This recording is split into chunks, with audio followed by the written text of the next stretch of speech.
C'est un geste diplomatique fort qui relance donc un peu plus les tensions entre Paris et Alger. Ce soir, Emmanuel Macron a donc rappelé l'ambassadeur de France en Algérie, conséquence de l'expulsion effective de 12 fonctionnaires français du territoire algérien.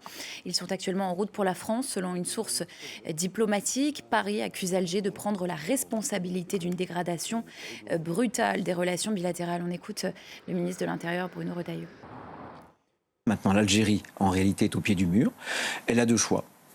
Soit le choix de l'escalade, c'est possible, parce qu'il y a une telle violence dans les communiqués qui m'a d'ailleurs ciblé à titre personnel il y a quelques jours. Je vais le citer. Soit c'est le choix de l'escalade, soit c'est le choix du dialogue. Si jamais l'Algérie choisit l'escalade, eh bien, il faudra que nous accompagnions cette escalade, sans avoir peur.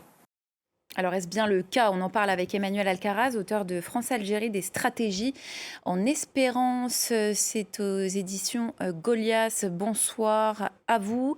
Comment vous analysez la réponse française de ce soir? Est-ce que c'est bien l'Algérie qui fait le choix de l'escalade, comme l'affirme Bruno Retailleau, on vient de l'entendre? On est dans une logique de diplomatie punitive, mais pour autant, la rupture n'est pas encore totale. Il y a encore une porte ouverte pour le canal diplomatique, mais en fait, la France aussi cherche un peu à pousser son avantage, profitant peut-être d'un contexte géopolitique où l'Algérie est quelque peu affaiblie. Toutefois, il est aussi évident que les ingérences de ces personnes qui sont liées au régime algérien et qui malmènent un opposant algérien sur le territoire français, dans une logique de souveraineté, ce n'est pas acceptable. Et c'est la justice française qui est indépendante. Parce que ce sont des accusations, oui, d'ingérence à ce stade. Voilà, ce sont des accusations. Il y a encore la présomption d'innocence, mais pour autant, ce sont des faits qui sont graves.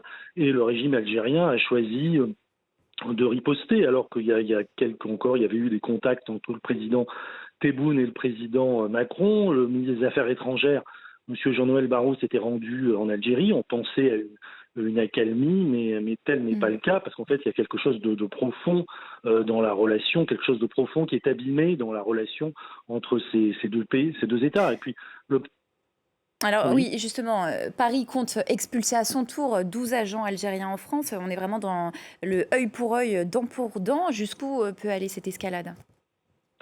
Ça peut aller jusqu'à une rupture totale. Vous y croyez, vous pensez qu'on va aller jusqu'à la rupture totale avec l'Algérie?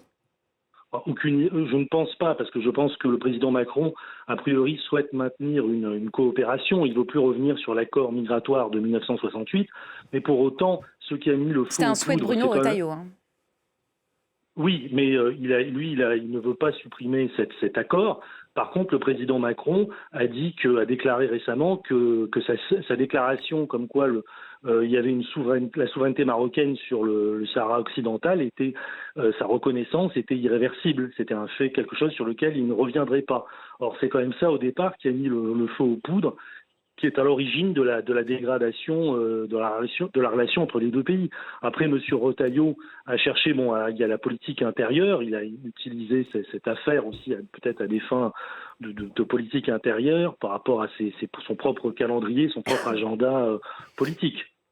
Emmanuel Alcaraz, la question algérienne qui sert effectivement de carburant politique et électoral en France. Merci pour votre analyse.